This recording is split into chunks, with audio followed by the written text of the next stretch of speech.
Bom dia! Nós damos mais uma vez as boas-vindas a você que está acompanhando mais essa série de estudos bíblicos, produzida e apresentada pelo Ministério de Ensino Bíblico da Primeira Igreja Batista de Manaus.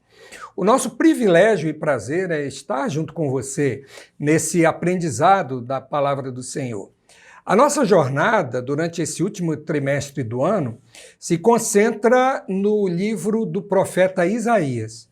Que o nosso Deus, então, nos abençoe hoje em mais esse estudo da Palavra do Senhor. O nosso tema hoje, como nós anunciamos semana passada, é o sofrimento humano e a misericórdia divina. Uma das grandes maravilhas que descobrimos quando nós abrimos as páginas das Escrituras é verificar que Deus não fica inerte em relação aos sofrimentos humanos. Ele se preocupa conosco de tal forma que providencia inúmeras maneiras de cuidar de nós em meio aos perigos e às necessidades da vida humana. O profeta Isaías também falou a respeito desse assunto, porque ele viveu em um tempo de grandes ameaças e tribulações, tanto pessoalmente quanto em relação à nação de Judá. Não foram poucas as vezes em que o povo de Deus questionou o Senhor por supostamente tê-los abandonado. Na maioria das vezes, o Senhor entregou o seu povo a privações e provações por causa dos pecados deles. Mas outras vezes, o Senhor os livrou e essa sua ação acabou sendo ignorada. A leitura inicial que nós vamos fazer hoje se encontra no capítulo 40 do profeta Isaías. Vamos ler os versos 1 a 5. Consolem o meu povo, diz o Deus de vocês. Falem ao coração de Jerusalém e anunciem que o tempo da sua escravidão já acabou e que a sua iniquidade está perdoada, e que ela já recebeu em dobro das mãos do Senhor por todos os seus pecados. Uma voz clama, no deserto preparem um caminho do Senhor, no ermo façam uma estrada reta para o nosso Deus. Todos os vales serão levantados, e todos os montes e colinas serão rebaixados. O que é tortuoso será retificado, e os lugares ásperos serão aplanados. A glória do Senhor se manifestará e toda a humanidade a verá, pois a boca do Senhor o disse. Quantas vezes Deus é visto pelas pessoas que desconhecem a sua palavra como um carrasco implacável, como um juiz inflexível que se deleita em castigar aqueles que fazem o mal? Não podemos descartar que a ira de Deus se volta contra aqueles que viram as costas para ele. Isso aí nós já vimos em várias outras lições. Mas nós não podemos esquecer também que a Bíblia revela um Deus de amor, de graça, de misericórdia e de bondade infinitas. O nosso Deus está constantemente convidando as pessoas a buscarem o seu perdão e também a aceitarem as condições para a reconciliação com ele. Não são poucas as vezes que, pela boca de seus profetas, ele convida o povo ao arrependimento para poder se alegrar nas suas bênçãos. Ele está sempre olhando para nós com olhos de carinho e de bondade, pronto para derramar sobre nós toda espécie de coisas boas que ele já tem preparado. O texto que nós lemos foi escrito para pessoas que o profeta Isaías não conheceu. Já vimos que Isaías profetizou a destruição de Jerusalém e o exílio do seu povo para uma terra distante, como resultado do seu pecado e da sua rebelião contra Deus. Sabemos que, se o povo de Judá tivesse se arrependido e buscado o perdão do Senhor, tudo isso podia ter sido evitado. Mas a soberba dos líderes nacionais não permitiu que fosse assim. A destruição veio por meio da Babilônia, que conquistou Judá, destruiu Jerusalém, levou cativo um grande contingente da população e deixou o restante do povo em grande sofrimento. Muita gente morreu, outros foram mutilados, muita gente ficou separado da sua família. Aqueles que ficaram em Judá ficaram expostos a grande escassez, a uma pobreza extrema. Um sofrimento adicional foi a destruição do grande templo de Jerusalém, símbolo da religiosidade e da espiritualidade nacional.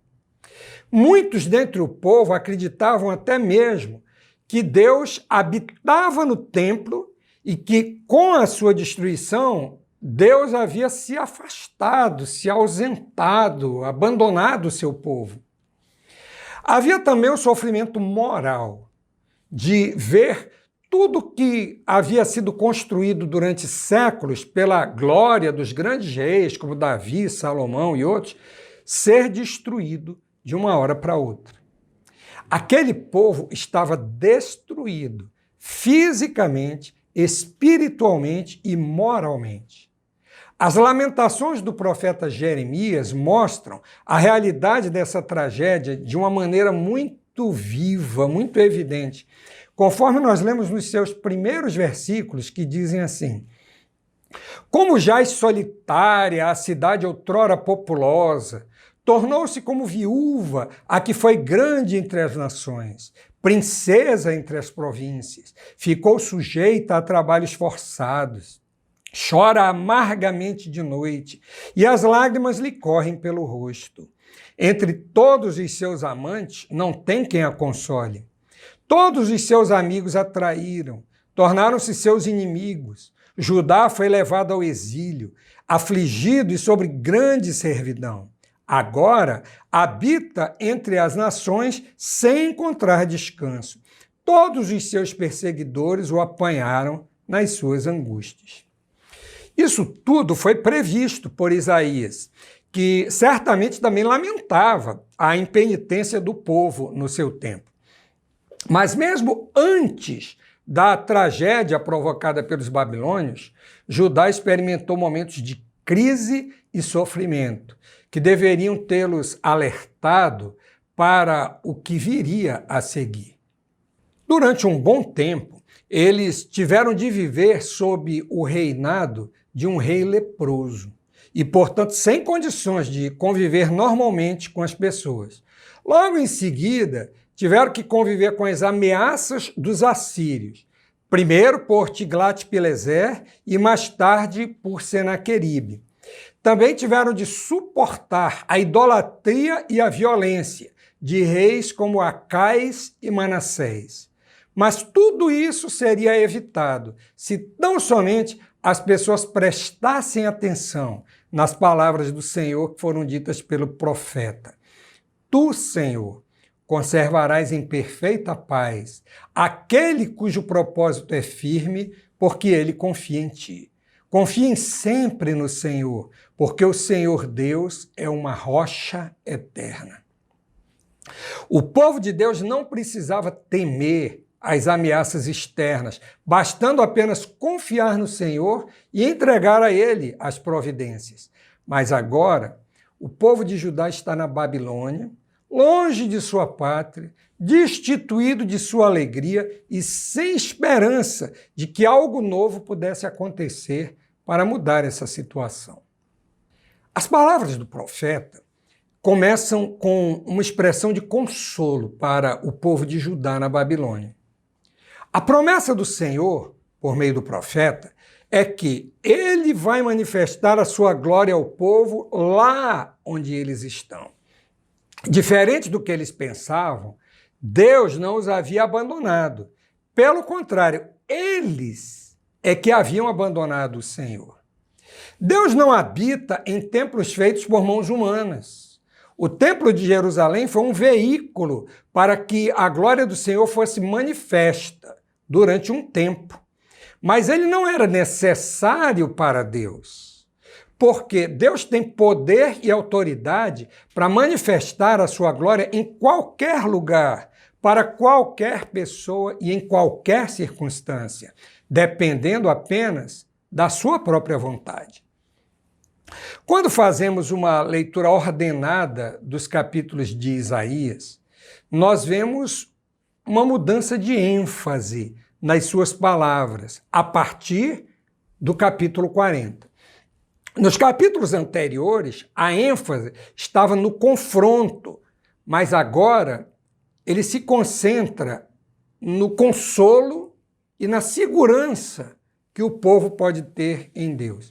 Deus providencia o consolo e a segurança para o seu povo que está exilado, por meio da manifestação da sua glória lá na Babilônia.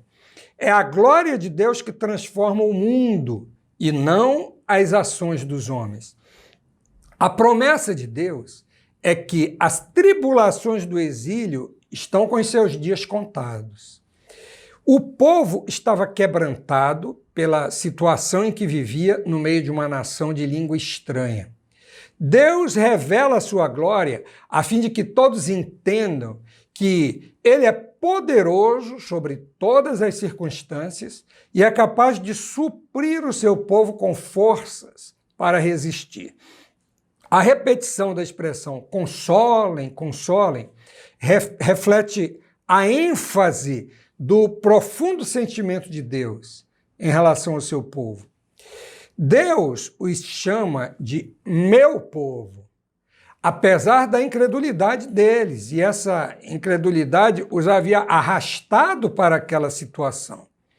Deus mostra que não despreza o seu povo, mesmo no exílio, mas ainda deseja restaurá-lo, a comunhão com ele. Isaías compara o povo exilado a uma cana quebrada ou a um pavio fumegante, mas o Senhor se recusa a acabar com eles, conforme nós lemos no capítulo 42, verso 3. Não esmagará a cana quebrada, nem apagará o pavio que fumega. Com fidelidade promulgará o direito.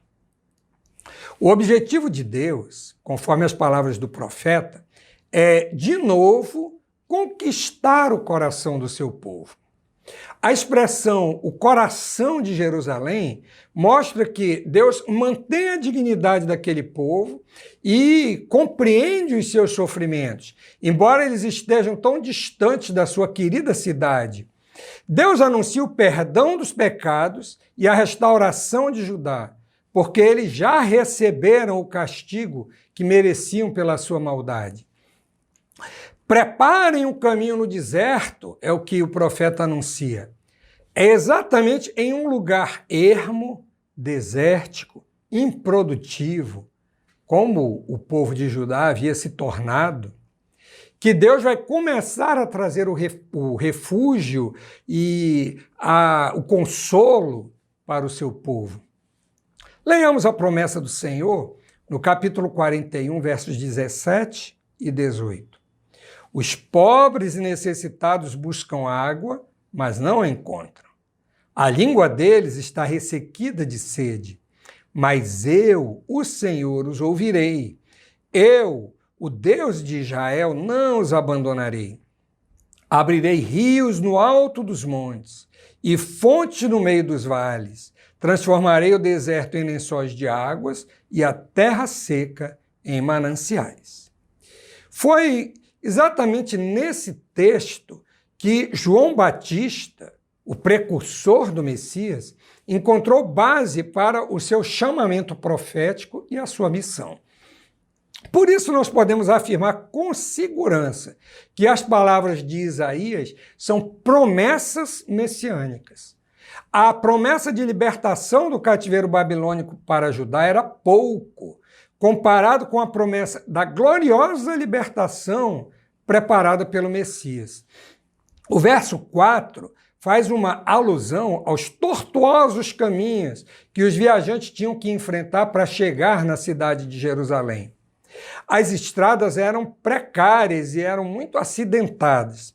Morros e vales pelo caminho deixavam os viajantes exaustos. Tudo isso era uma figura da tortuosidade e da vida iníqua do povo de Jerusalém.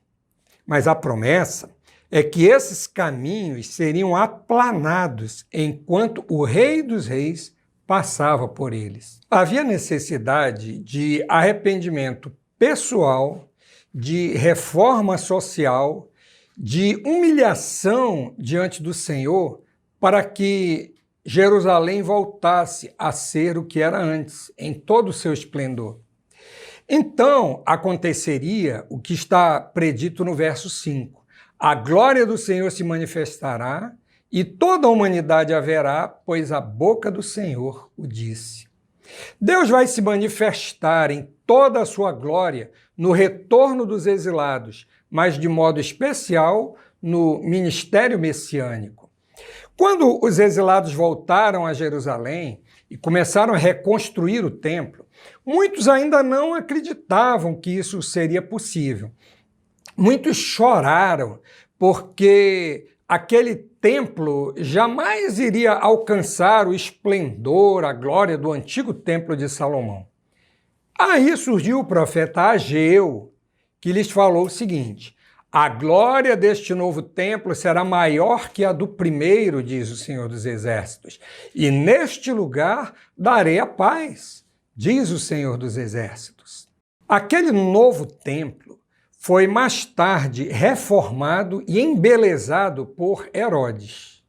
Mas a glória a que o profeta se referia não era esse embelezamento do templo, mas era a presença do Messias naquele lugar. A glória de Deus se manifestou naquele templo quando o Senhor esteve ali. E ali ele pregou, realizou milagres, ensinou e também confrontou as autoridades religiosas daquele tempo. Conforme Isaías, essa glória do Senhor seria manifesta a toda a humanidade, e não apenas aos judeus. O ministério de Jesus, o Cristo, começou entre os judeus, mas a sua abrangência alcança todos os povos, línguas e nações. A boca do Senhor o disse. A revelação da glória do Senhor independe de circunstâncias históricas, mas tão somente da promessa de Deus. Vamos ler os versos 10 e 11 do capítulo 40. Eis que o Senhor Deus virá com poder e o seu braço dominará. Eis que o seu galardão está com ele, e diante dele vem a sua recompensa. Como pastor, ele apacentará o seu rebanho, e entre os seus braços recolherá os cordeirinhos e os carregará no colo. As que amamentam, ele guiará mansamente. Isaías usa 3 figuras para a manifestação de Deus ao seu povo.